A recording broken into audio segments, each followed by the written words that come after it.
오늘 우리에게 주신 하나님 말씀 이사야서 41장 10절에서 13절입니다.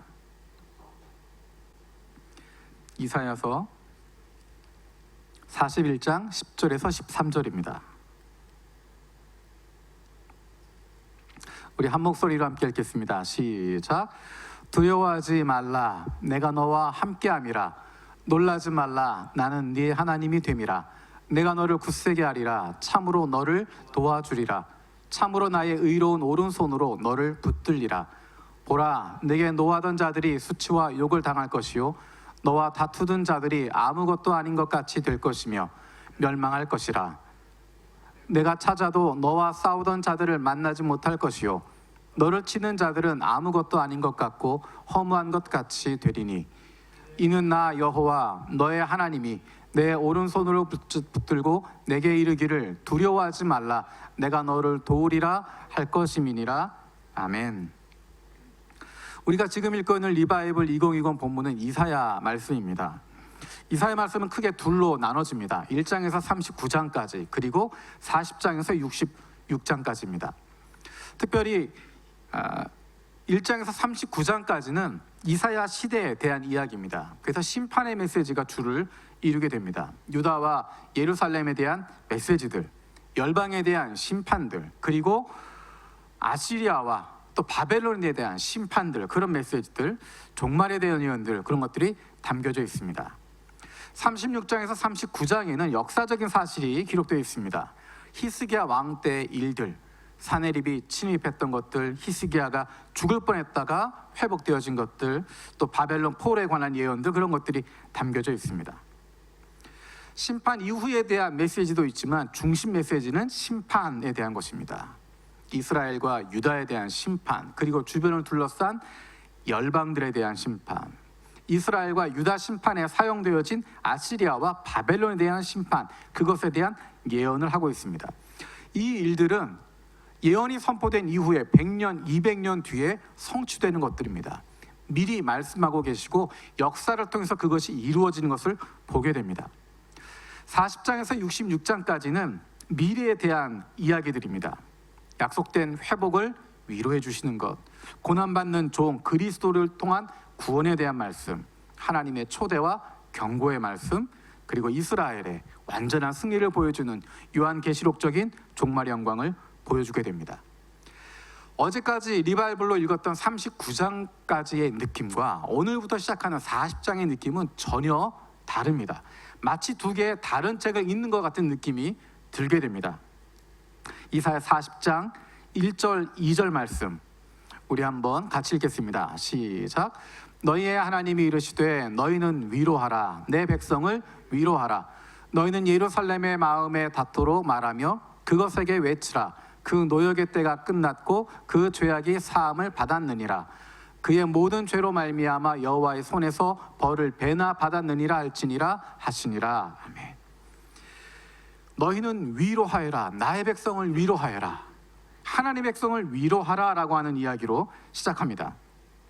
한 절 한 절 읽다 보면 39장까지 읽었던 것과 전혀 다른 느낌이 들게 되고, 읽으면서 나도 모르게 힘이 들어가게 되고 자신감이 생기게 됩니다. 오늘 설교 제목이 내가 너와 함께 있으니 두려워하지 말아라 입니다.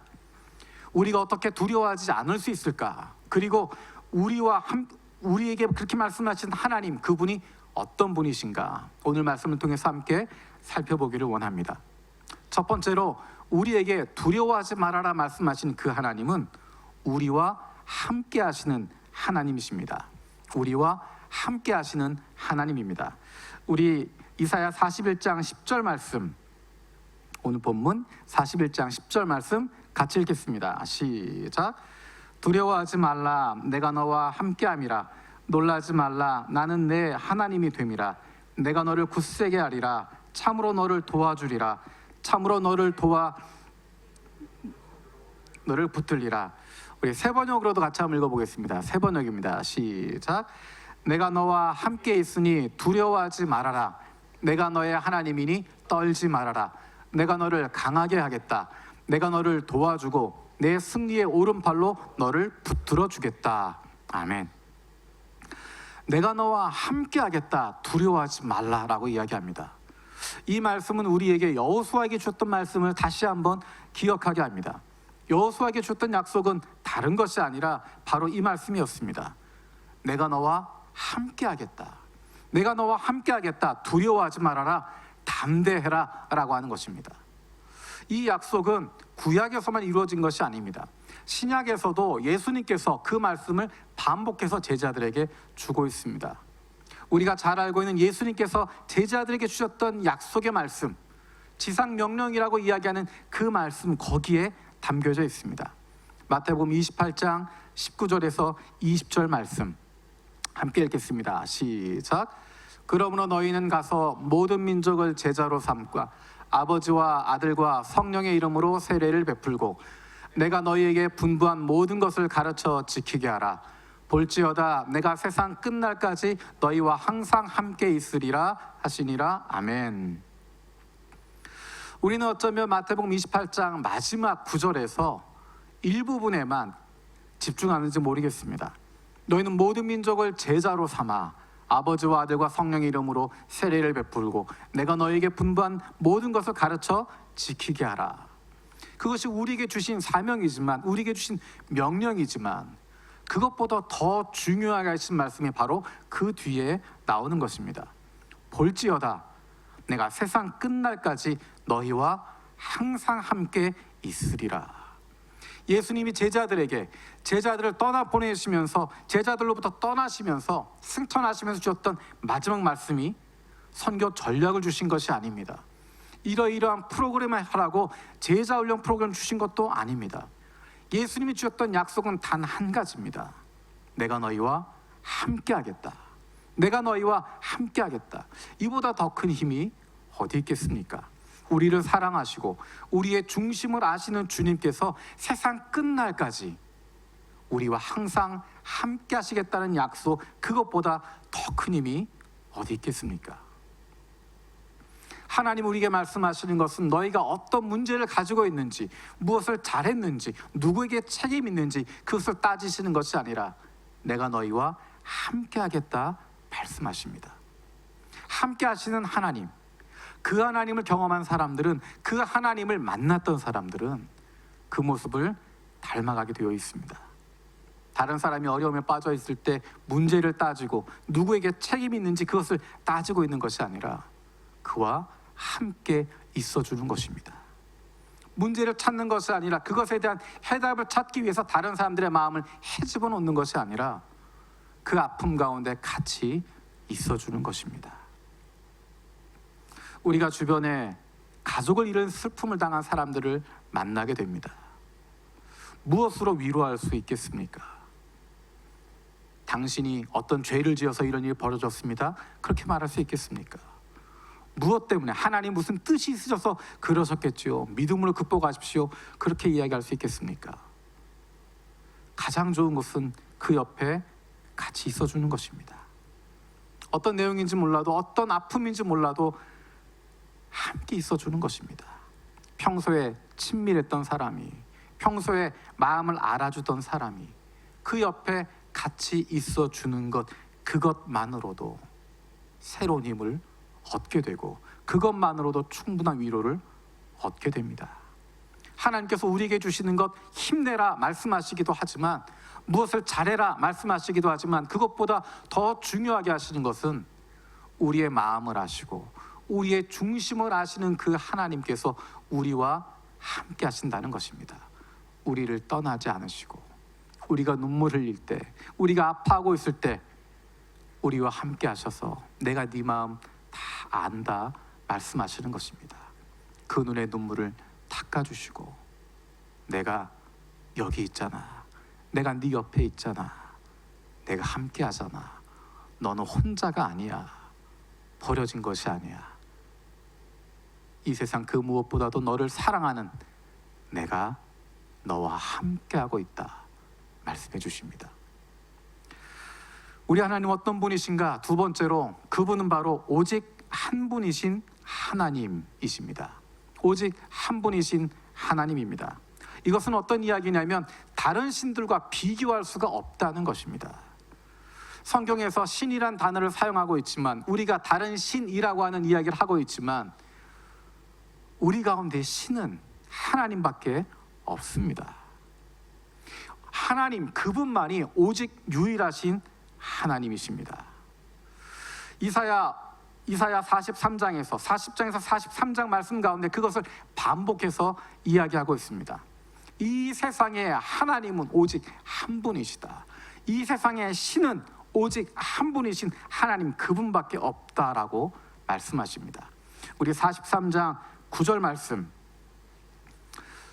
이사야 43장 9절 세 번역으로 같이 한번 읽어보겠습니다. 시작. 모든 열방과 뭇 민족도 함께 재판정으로 나오너라. 그들의 신들 가운데서 어느 신이 미래를 예고할 수 있느냐? 그들 가운데서 누가 이제 곧 일어날 일을 예고할 수 있느냐? 그 신들이 증인들을 내세워서 자신들의 옳음을 증언하게 하고 사람들 앞에서 증언하게 하여서 듣는 사람마다 그것이 사실이라고 말하게 하여 보아라. 수많은 신들이 있다고 사람들 이야기하지만, 각 민족마다 자신들에게 신이 있다고 이야기하지만, 하나님이 말씀하십니다. 그 가운데 어떤 신이 미래를 예언할 수 있겠느냐라고 하는 것입니다. 우리가 조금 전에 살펴보았던 것처럼 이사야 1장에서 39장까지 나와 있는 내용들은 미래에 대한 예언들입니다. 지금 이루어진 일들, 지금 된 것들, 과거에 대한 이야기를 하고자 하는 것이 아니라 앞으로 이루어질 일들을 이야기하고 있습니다. 아직 눈에 보이지 않지만 100년 뒤, 200년 뒤에, 그리고 더 나아가서 700년 뒤에 오실 예수님에 대한 예언들을 미리 하고 있습니다. 그렇게 하는 이유는 무엇인가? 그 일들이 이루어지는 것을 보라는 것입니다. 역사 가운데 그 일들이, 그 약속들이, 그 예언들이 성취되는 것을 보라는 것입니다. 그로 말미암아서 참신이 누구인지를 보라는 것입니다. 하나님만이 이렇게 예언하실 수 있고 미래를 이야기하실 수 있고 그것이 이루어지도록 만드시는 살아있는 신, 하나님은 오직 한 분밖에 없다고 하는 것을 모든 사람들에게 알리는 것입니다. 우리 43장 11절 12절 말씀도 같이 읽겠습니다. 43장 11절 12절입니다. 시작. 나 곧 내가 주이니 나 말고는 어떤 구원자도 없다. 바로 내가 승리를 예고하였고 너희를 구원하였고 구원을 선언하였다. 이방의 어떤 신도 이렇게 하지 못하였다. 이 일에 대해 있어서는 너희가 나의 증인이다. 내가 하나님이다. 주님께서 하신 말씀이다. 나밖에 없다. 하나님밖에 없다. 하나님이 미래를 예언하고 승리하게 하시고 구원을 선언하는 분이다. 이방의 어떤 신도 이렇게 할 수 없다라고 이야기합니다. 왜 이방의 어떤 신도 하나님처럼 할 수 없을까? 세상에 수많은 신들이 있는데, 세상에 수많은 영적인 존재들이 있다라고 이야기하는데, 오직 하나님 그분만이 구원자 되시고, 오직 하나님 그분만이 능력자가 되시고, 오직 하나님 그분만이 우리가 섬겨야 할 대상이라고 하는 이유가 무엇일까? 하나님과 다른 우상들이 단적으로 비교된 부분이 42장 8절 9절입니다. 42장 8절 9절 다시 한번 세 번역으로 읽겠습니다. 시작. 나는 주다. 이것이 나의 이름이다. 나는 내가 받을 영광을 다른 사람에게 넘겨주지 않고 내가 받을 찬양을 우상들에게 양보하지 않는다. 전에 예고한 일들이 다 이루어졌다. 이제 내가 새로 일어날 일들을 예고한다. 그 일들이 일어나기 전에 내가 너희에게 일러준다. 우상들은 아무런 능력도 없습니다. 사람들이 만들어 놓은 것에 불과하기 때문입니다. 그래서 미래를 볼 수도 없고 미래에 대해 예언할 수도 없고 그것을 성취할 수도 없습니다. 그런데 그것을 우상이라고 만들어 놓고 자신들의 신이라고 이야기하고 그것을 찬양하고 거기에 모든 것을 바치고 인생을 헌신하고 있습니다. 하나님은 그렇게 하지 말라고 이야기하십니다. 오직 나만이 주다. 나만이 하나님이다. 나에게만 찬양하는 것이고 나에게만 영광을 돌리는 것이고 나에게만 바라보라고, 나에게만 생명이 있다고, 나에게만 구원이 있다라고 말씀하십니다. 우상이란 어떤 존재인가? 오늘 이사야 40장부터 내일 읽을 본문까지 쭉 읽어보시면 우상에 대한 재미있는 이야기들 여러 가지를 이야기합니다. 40장 18절에서 20절에 이렇게 이야기합니다. 우상이란 대장장이가 부어 만들고 도금장이가 금을 입히고 은사슬을 만들어 걸친 것이다. 근데 금이나 은을 살 만한 능력이 없으면 그냥 나무 가져다가 썩지 않는 나무 골라서 구하여 놓고 넘어지지 않은 우상을 만들려고 숙련된 기술자를 찾는다. 돈이 많으면 금 씌우고 은사슬 두르는 거고, 그만큼 능력이 안 되면 그냥 나무 가져다 그렇게 깎아서 만드는 거다. 44장에 보면 정말 재미있는 조롱이 나옵니다. 나무로 우상을 만드는데, 우상을 만드는 것과 똑같은 나무 반토막으로 불을 피우고 그 불덩이 위에 고기를 구워 먹고 그것으로 배를 불리며 또 몸을 따뜻하게 하며 불을 보니 따뜻하다라고 이야기합니다. 그리고 나서 불 떼고 난 나머지 남은 토막을 가지고 신상을 만들어서 우상을 만들어 놓고 그 앞에 엎드려서 절하면서 기도하면서 나의 신이여 나를 구원하여 주소서 그렇게 빌고 있다. 이것이 우상의 모습입니다. 이 세상에 오직 한 분 하나님밖에 없습니다. 41장 28절 29절에서 이렇게 말씀하고 있습니다. 내가 우상들을 둘러보았다. 그들 가운데 말을 하는 우상은 하나도 없었다. 어떤 우상도 내가 묻는 말에 대답하지 못하였다. 보아라, 이 모든 우상은 쓸모가 없으며 그것들은 아무것도 할 수 없다. 부어 만든 우상은 바람일 뿐이요 헛것일 뿐이다. 우리에게 두려워하지 말라라고 말씀하신 하나님, 그분만이 오직 한 분 하나님이십니다. 그럼 우리는 어떻게 할 것인가? 세 번째로, 하나님의 백성들에게 주어지는 특권은 두려워하지 않는 것입니다. 하나님의 백성들에게 주어진 특권, 그것은 두려워하지 않는 것입니다. 두려워하지 않는다는 것은 문제가 없다는 뜻이 아닙니다. 여전히 문제가 있습니다. 어려움이 없어진다는 의미가 아닙니다. 여전히 어려움이 있습니다. 아직도 해결되지 못한 문제들이 앞에 놓여 있습니다. 하지만 그것들을 대하는 태도가 완전히 다르다는 것입니다. 여전히 불안하고 여전히 힘들고 여전히 문제들이 있지만 그것을 대하는 태도가 하나님의 백성들은 세상 사람들과 다를 수밖에 없다는 것입니다. 육체적으로 피곤하고 정신적으로 어렵고 마음이 감정적으로 흔들릴 순간들이 분명히 있습니다. 하지만 하나님의 백성들에게 주어진 특권은 그것들 두려워하지 않을 능력을 주신다는 것입니다. 두려워하지 않아도 된다는 것입니다. 내가 그거 다 짊어지지 않아도 된다는 것입니다. 우리가 잘 알고 있는 이사야 40장 28절에서 31절 말씀, 우리 세 번역으로 한번 같이 읽겠습니다. 이사야 40장 28절에서 31절 같이 읽겠습니다. 시작. 너는 알지 못하였느냐? 너는 듣지 못하였느냐? 주님은 영원하신 하나님이시다. 땅끝까지 창조하신 분이시다. 그는 피곤을 느끼지 않으시며 지칠 줄을 모르시며 그 지혜가 무궁하신 분이시다.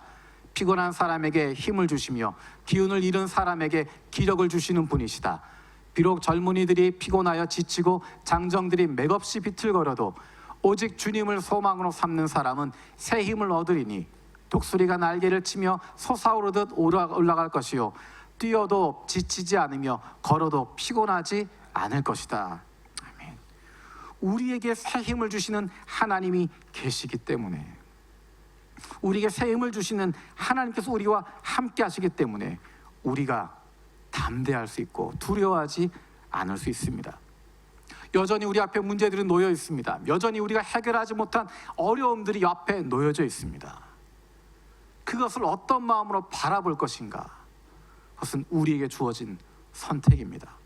하나님의 백성들 그것을 두려워할 필요가 없음에도 불구하고, 그것들 가지고 떨지 않아도 됨에도 불구하고 여전히 떨리는 마음을 가지고 여전히 두려움 가운데 여전히 불안함을 끌어안고 살 것인가?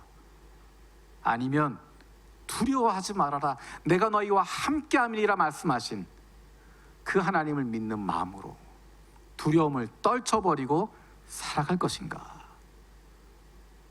이미 우리에게 두려워하지 않을 수 있게 하여 주셨고, 이미 우리에게 새 힘을 주셨고, 이미 이길 수 있도록 만들어 주셨는데 그것을 누리며 살아갈 수 있는, 그것이 하나님의 백성들의 특권이고 하나님의 자녀들의 특권입니다.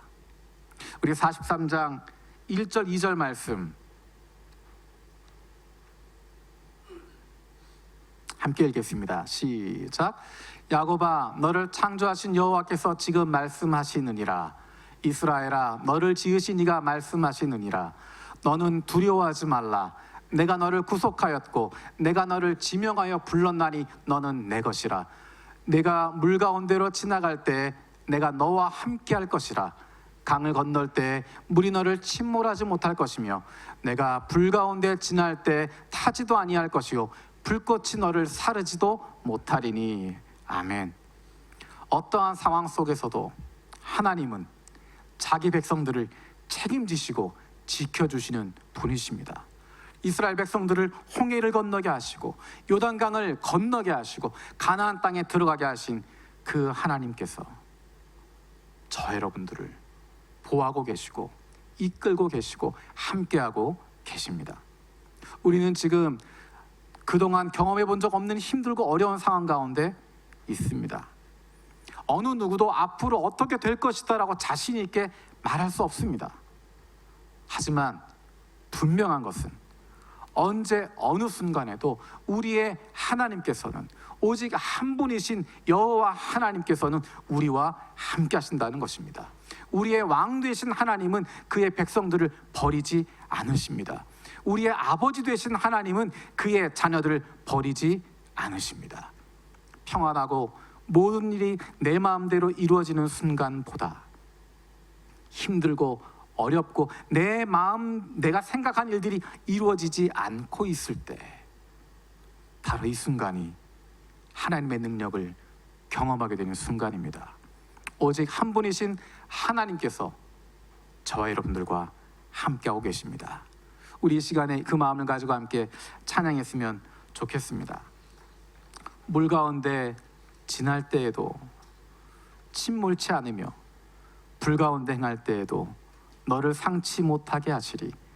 너를 지명하여 부르신 하나님 큰 사랑, 너를 구속하여 살리신 하나님 내게 말씀하시네. 두려워 말라. 놀라지도 말라. 내가 어디로 가든지 어딜 가든지 무슨 일 만나든지 내가 함께하리라. 두려워 말라. 놀라지도 말라. 내 너를 붙들리라. 너를 도우리라. 주님 약속하셨네. 우리 기도하는 마음으로 함께 찬양 드리겠습니다.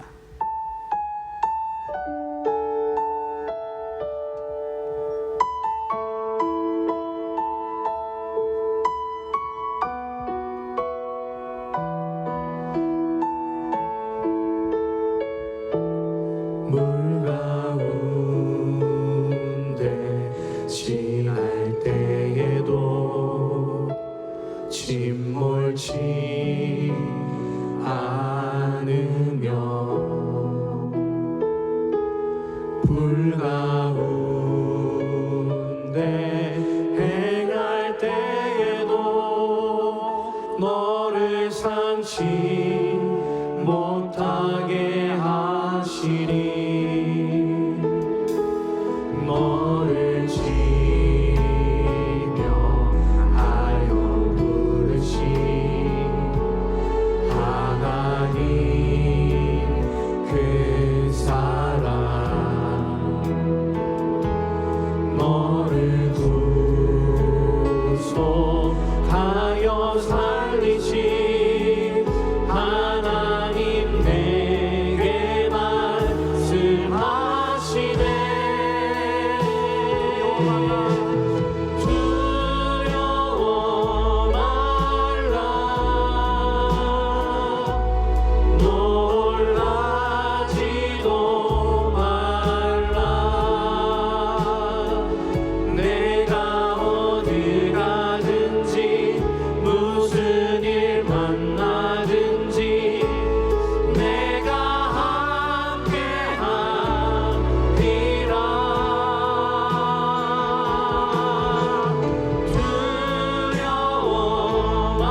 살아계신 아버지 하나님,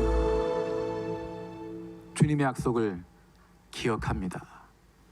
두려워하지 말라, 놀라지도 말라, 내가 너와 함께하리라.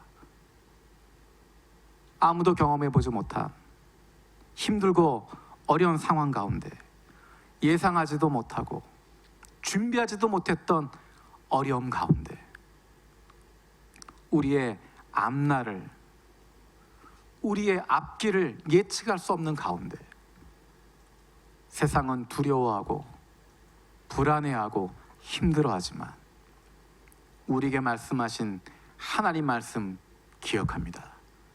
두려워 말라, 놀라지도 말라, 내가 너와 함께하리라. 그 말씀 붙들고 날마다 하나님의 백성된 특권을, 하나님의 자녀된 기쁨과 즐거움을 누리며 살아갈 수 있는 저희들 되게 하여 주시옵소서. 감사드리고 예수님의 이름으로 기도드립니다. 아멘.